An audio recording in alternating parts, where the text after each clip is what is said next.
gotta dream it, like you mean it. Embrace the vision, no need to conceal it. Feeling like a piece, the colors so bright. Aim for the stars, reach new heights. Align your life, don't let it design you. Chase your dreams, make them all come true. Dance to the rhythm, move with the beat. You're the creator, get up on your feet. Then you gotta dream it, like you mean it. Embrace the vision, no need to conceal it. Daydream masterpiece, the colors so bright.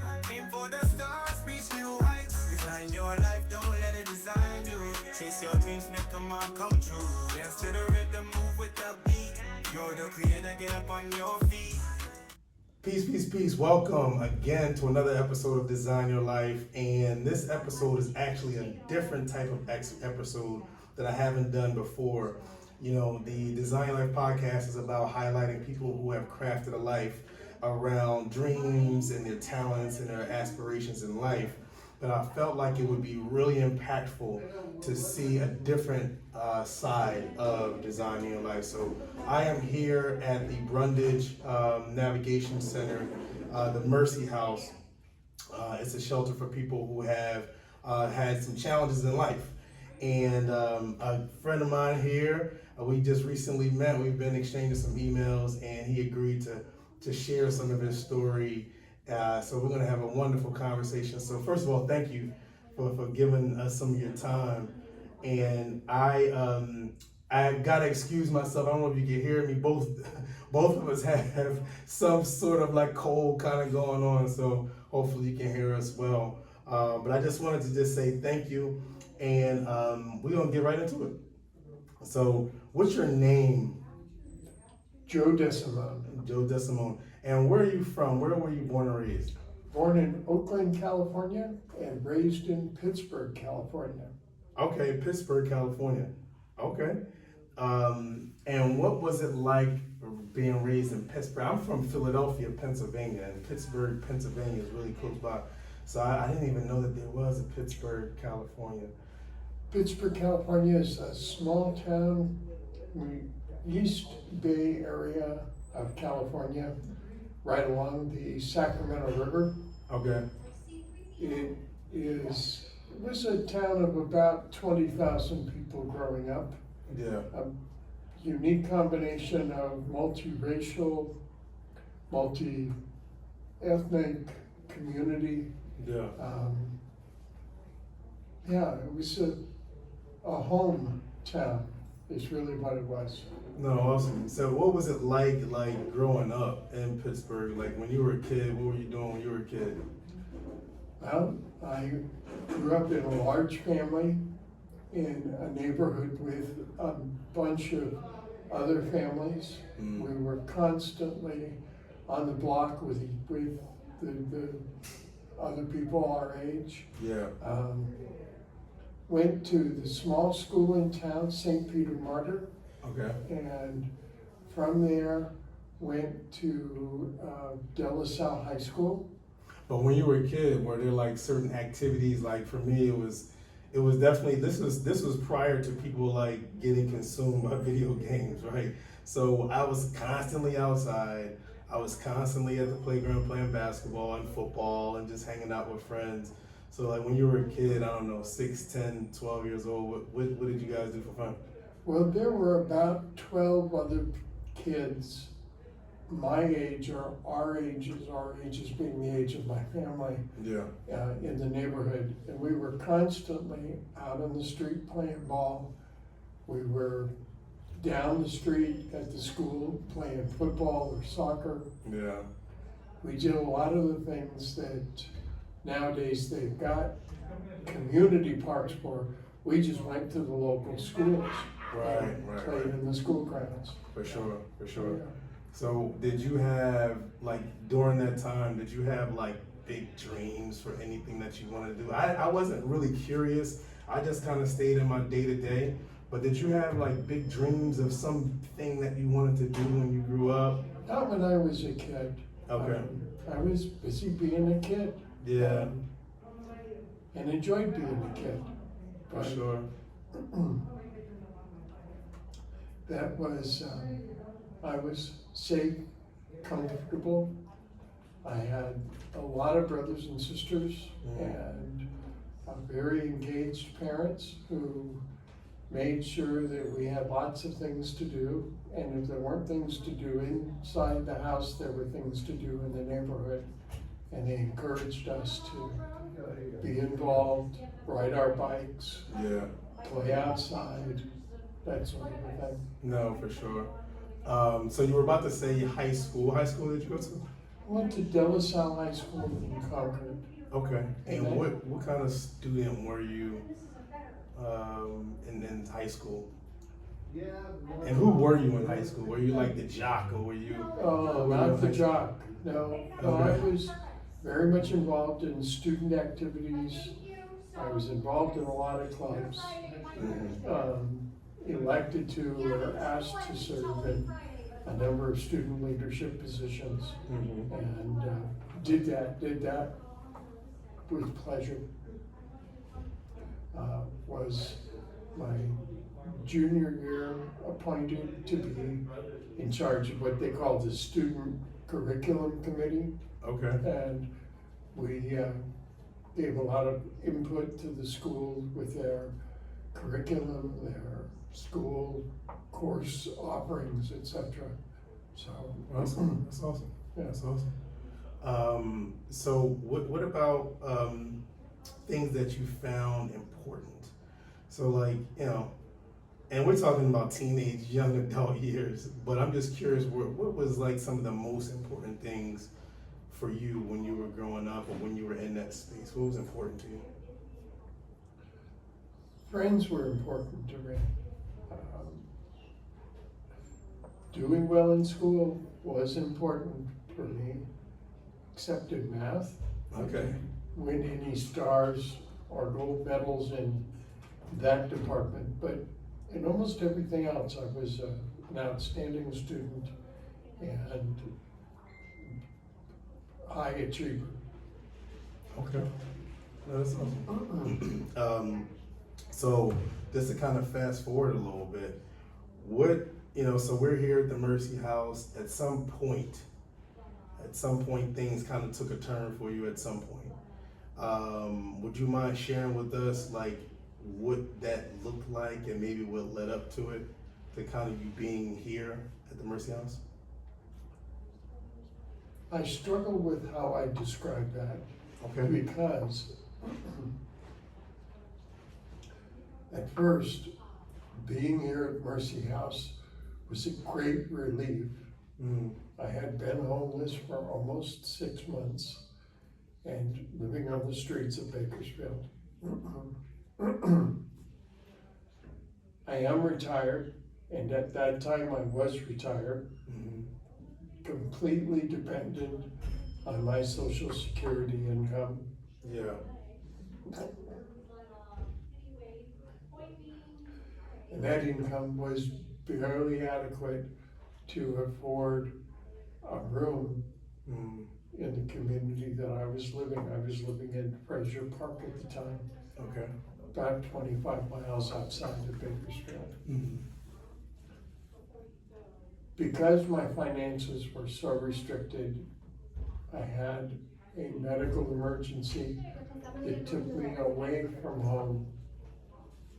And the landlord decided to declare, because I was in the hospital, to declare my lease with her abandoned, and she evicted me. Didn't make any sense to me. I was very angry initially about it, and I was walking the streets of Bakersfield. Yeah. Well, Ben, the reason I say that I struggle with how I define or describe this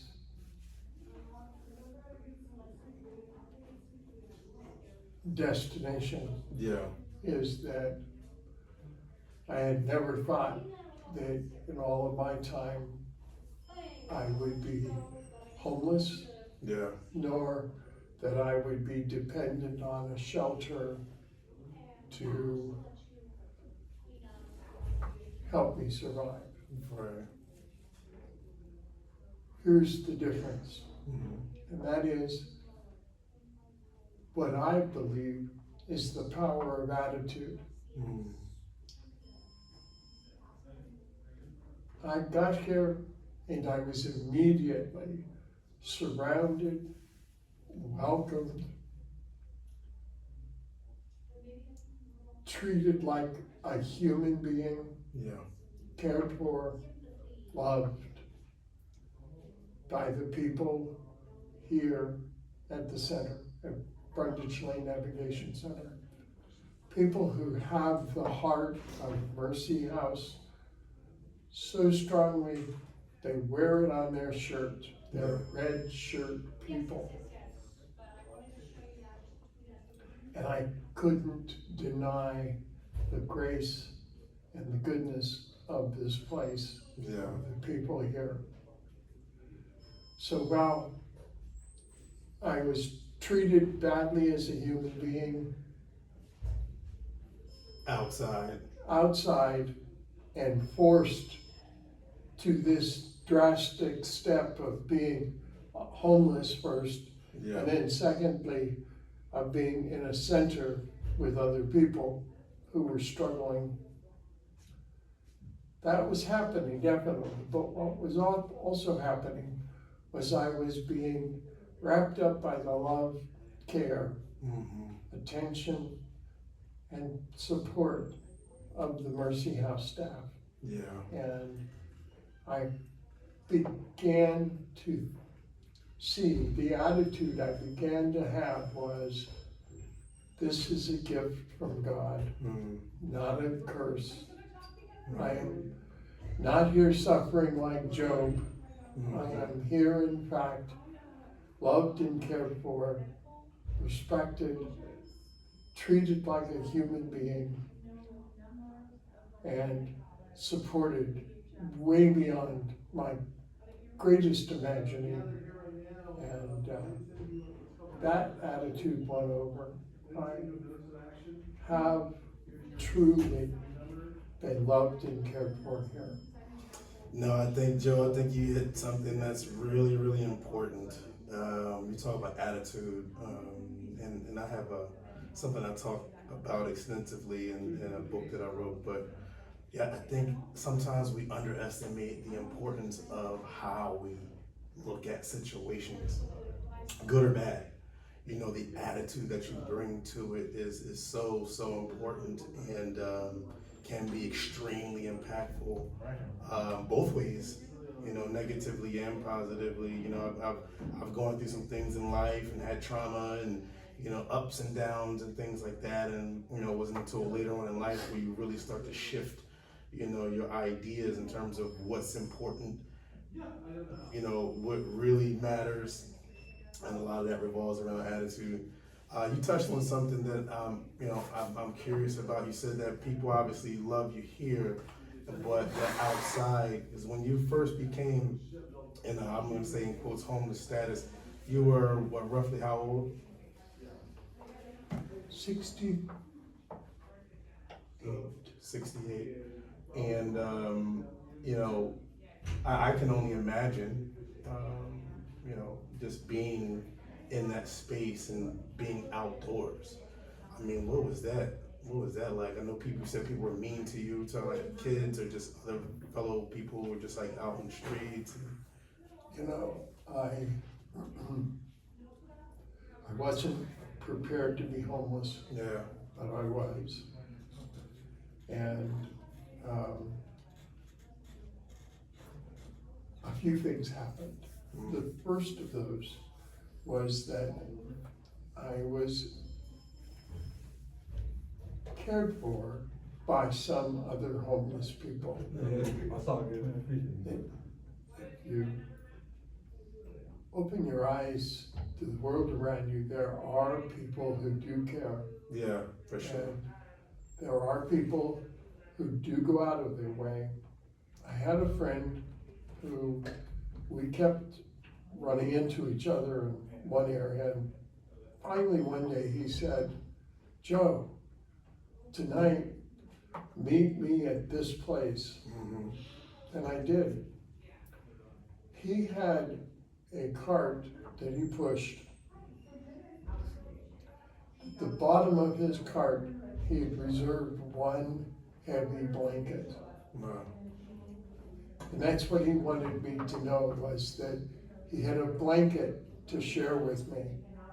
And for a couple of months, we met each night and I shared his blanket. I used his blanket that he had kept as an emergency blanket. Yeah. That was a kindness I had never expected. Yeah. Yeah. The other is, I met a shop manager at a store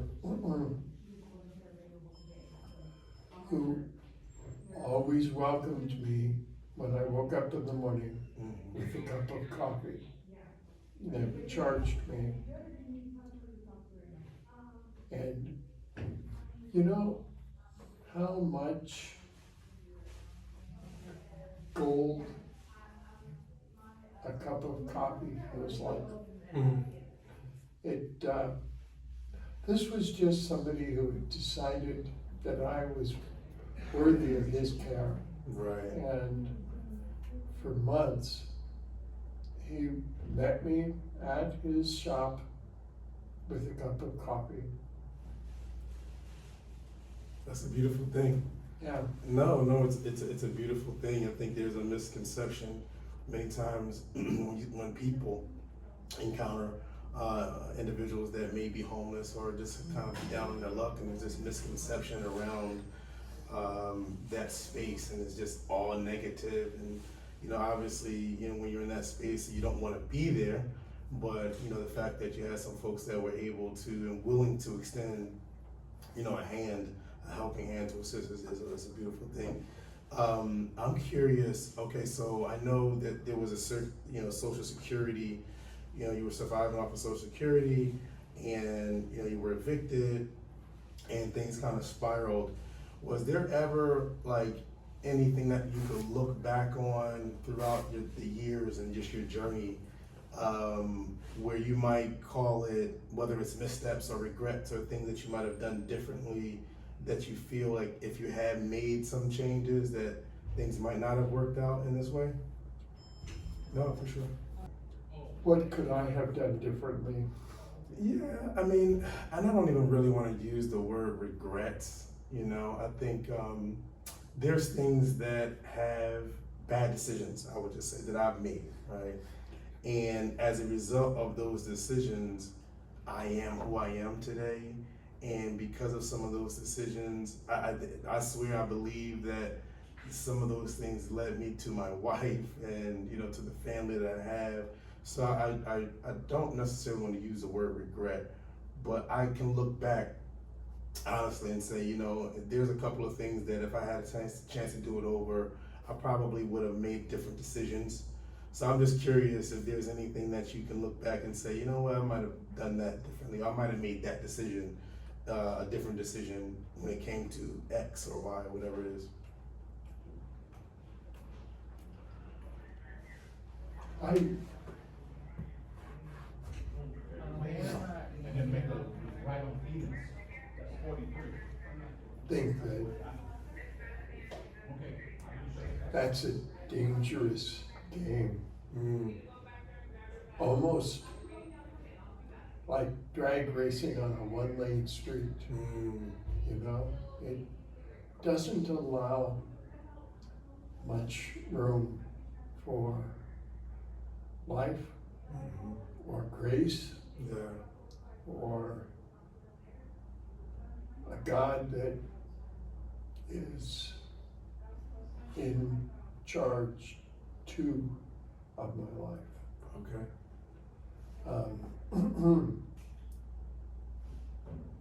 One of my biggest challenges in life has been to get on top and stay on top Yeah. of problems, challenges, difficulties.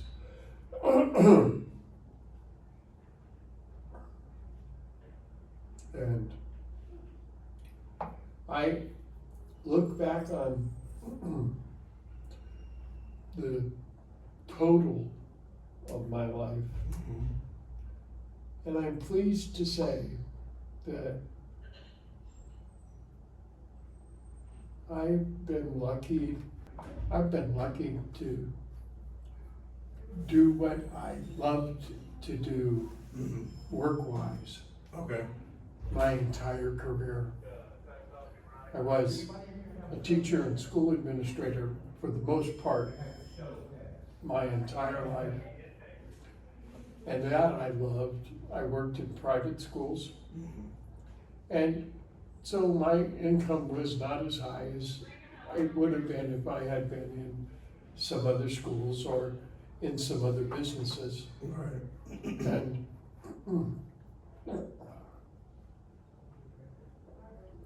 I can't look back now to where I am financially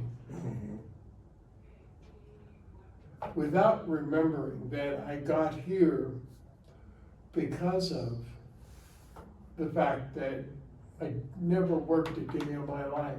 I loved what I did every day I worked. And I chose to do that. Yeah. I chose to have that kind of career because it was important to me. I wanted to make a difference in people's lives. I wanted to have the freedom to get up and to dress up and work up and live up to the things I believed and to share those things as my most important goal each and every day of my career. Yeah. So, Obed, I have no regrets.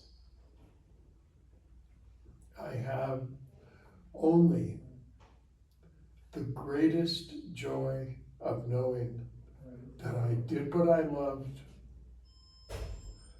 I lived what I believed. And I created an impact on people's lives.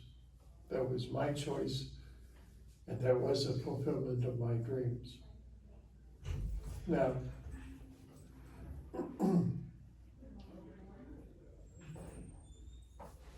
those are not incompatible. You can do both. You can love what you love and do it. And you can live as a result of that. And that's my choice. I got the chance to do that, and I did it consistently and well. And I knew that there would be constraints as a result of what I was choosing, but there were also joys and satisfaction and celebration. And oh my God, my life has been full of those, just full of those. Yeah, and I'm sure that there's some young people that hold you dear to their heart for sure. I personally believe that designing your life around your dreams and your goals and things that you enjoy is the greatest gift that you can give yourself. And it sounds like you did that, so that's awesome. I really applaud you for that. That's cool. I want to shift gears real quick. So you've been here for 6 months? No, I've been here for about a month. Oh, for about a month, okay. Prior to that, I was here for 6 months, was housed, and ran into some financial problems and came back here. Got it. So just for those who might be watching and wondering, I'm wondering, like, what is it like here? Is when I first came to the facility, I really just was outside and it looked like a relatively calm space.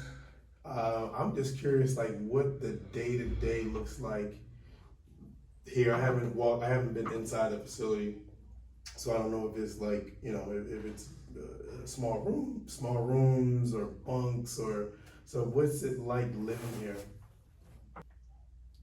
Brundage Lane Navigation Center is a peaceful place. There are, I believe today, about 300 people. Okay. There are 2 men's dorms, a women's dorm, and a couple's dorm. Okay. And those dorms, the dorm I'm in has 75 people in one and about 90 people in the other. Okay. So it's like a big barrack, relatively peaceful. Sometimes people get a little out of norm, a little loud, but other than that, it's a fairly calm and peaceful place to live. There's plenty of space here for us and each other. So there's a sleeping area. There is also a day room, a lot of outdoor space on the property that we can be in. There are a lot of staff that are present kind of to manage and do things around us. It's a peaceful place. There's a cafeteria here, or? Yes. Okay. Okay. Okay. Interesting. So looking forward in the future, man, I hope I'm not gonna lose my voice. Looking forward in the future, like how do you envision the future for yourself? Like what's next? What's the goal? What's the dream?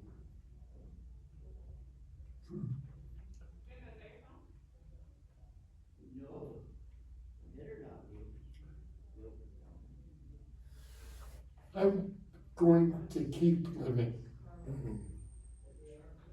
well and grateful for the care I've received here. I am working towards another place to live right now, and I'm being helped by the navigation staff here at BLNC, but I'm also receiving help from Kern County Housing also.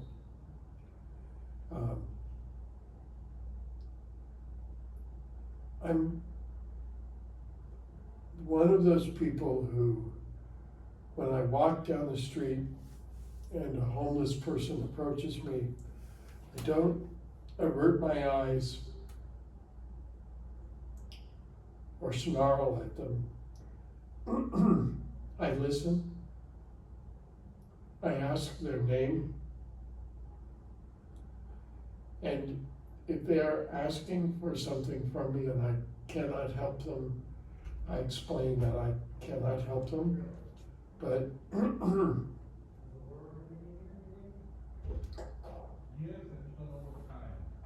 I take the time to at least acknowledge them and to see that this is another human being in the same position I've been in, and I respect them. It's a beautiful thing. You know, it's interesting the path that we take in life and what's kind of put in front of us.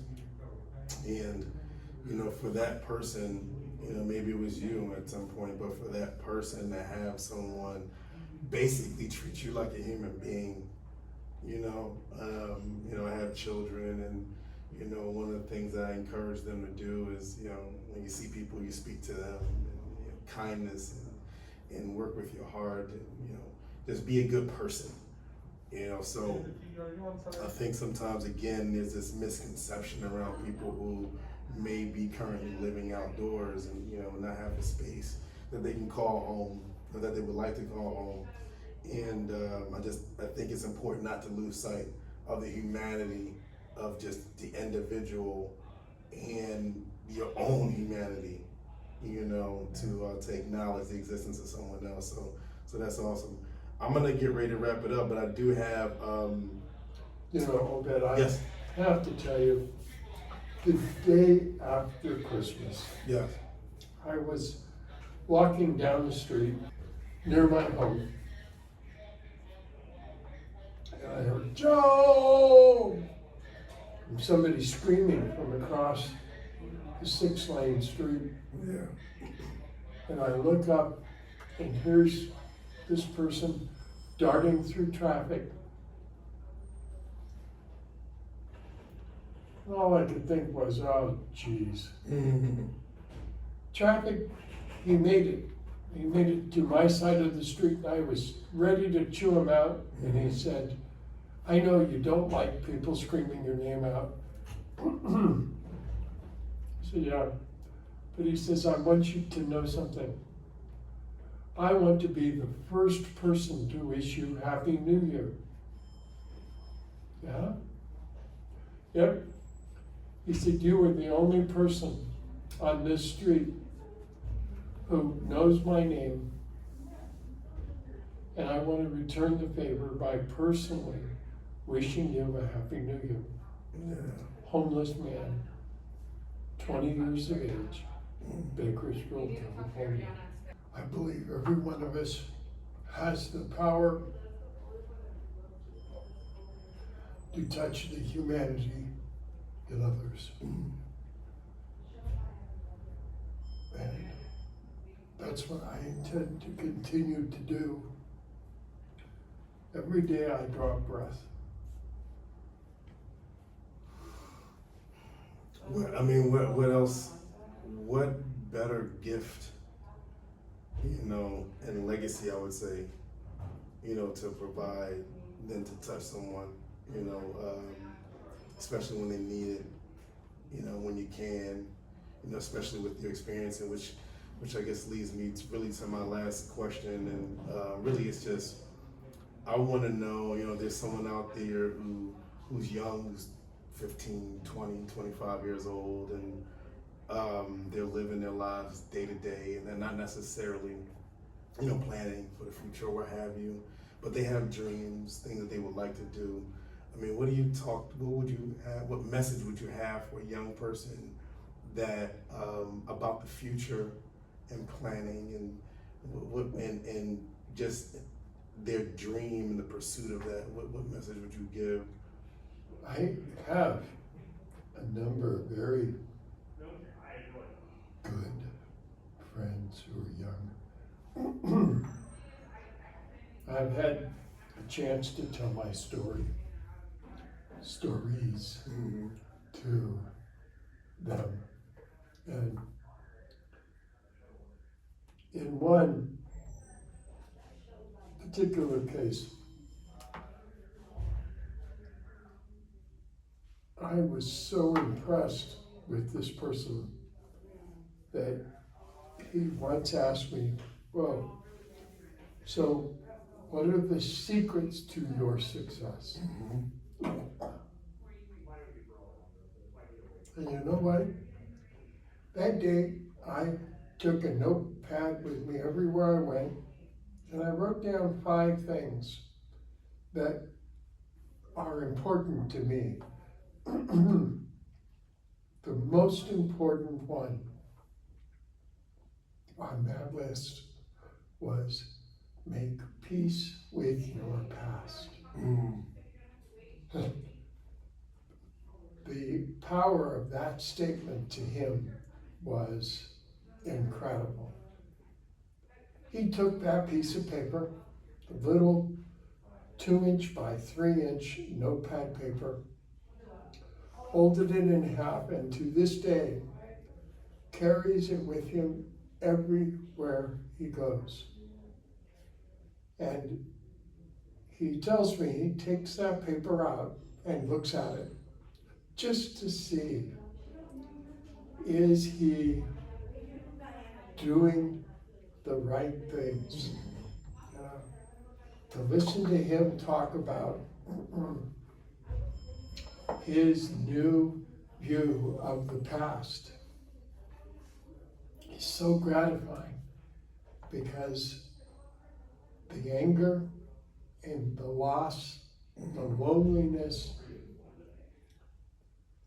the hatred that he carried from the past not there anymore. Yeah. And it's like being friends with a whole new person that I met a year ago. Yeah. I go back to attitude. Yeah. If my attitude is good, gracious, grateful, generous, if it is good things, I believe that my life will be good, no matter where I am. I have survived with riches, and I have survived depending on the kindness of a man who let me use his blanket at night to sleep on the sidewalk. Yeah. I have survived both of those. And I can continue to survive life as a gift, as a way to be a blessing to others. Or I can become like a rabid dog, hateful and hurtful. That's not me. That's not my life. And that's not the best I have to give. So what will the future hold for me? More of the same, the good, the God blessings, and the greatness that I have enjoyed will continue to be a part of my life. True. And that's a beautiful way to wrap things up. And a part of this conversation is really a message to people out there watching. Attitude. We started with attitude and we're ending with attitude. And no matter what you're going through out there, good or bad, going through some challenges in life, attitude is extremely important. But I think it's also important, I think that message that you gave to that young man to make peace with the past speaks to the fact that you can still win. That you can still win as long as you believe it. And, I think it's really important. I think accountability is important in so many different things. We have to look at ourselves, but looking at the things that you want to do and really asking yourself a question: is it possible? And if it's possible to do whatever it is that you want to do, then hold your hat on that thing and hold on to it with all that you have, because you can still win. And in many cases, the win, if you will, is on the other side of your comfort zone, which I think is important to embrace. But the attitude, believing in the possibilities, and moving through life with just a positive attitude, I think is extremely important. So I just want to thank you for your time. This has been impactful for me. I've learned in our time together, and I just want to say thank you for all those young men and young women that you've touched their hearts, and just for who you are, and continuing to know that, because you're winning, but continuing to know that you can still win, and that you have your eyes set on a specific goal in terms of touching people and helping people. So I want you to remember that. My whole thing is, remember that you are a champion, and believe it. You have the ability to design your life. You can do that. And no matter what you're going through, you can still win. So thank you, Joe, for your time. We both need probably some water to get our voices back together. I want you to enjoy your day, and we'll see you next week. Peace. You gotta dream it, like you mean it. Embrace the vision, no need to conceal it. Feeling myself, you used to call it so so bright. Aim for the stars, reach new heights. Align your life, don't let it design you. Chase your dreams, make them all come true. Dance to the rhythm, move with the beat. You're the creator, get up on your feet. Yeah, you gotta dream it like you mean it. Embrace the vision, no need to conceal it. Picture masterpiece, the color so bright. Aim for the stars, reach new heights. Design your life, don't let it design you. Chase your dreams, make them all come true. Dance to the rhythm, move with the beat. You're the creator, get up on your feet.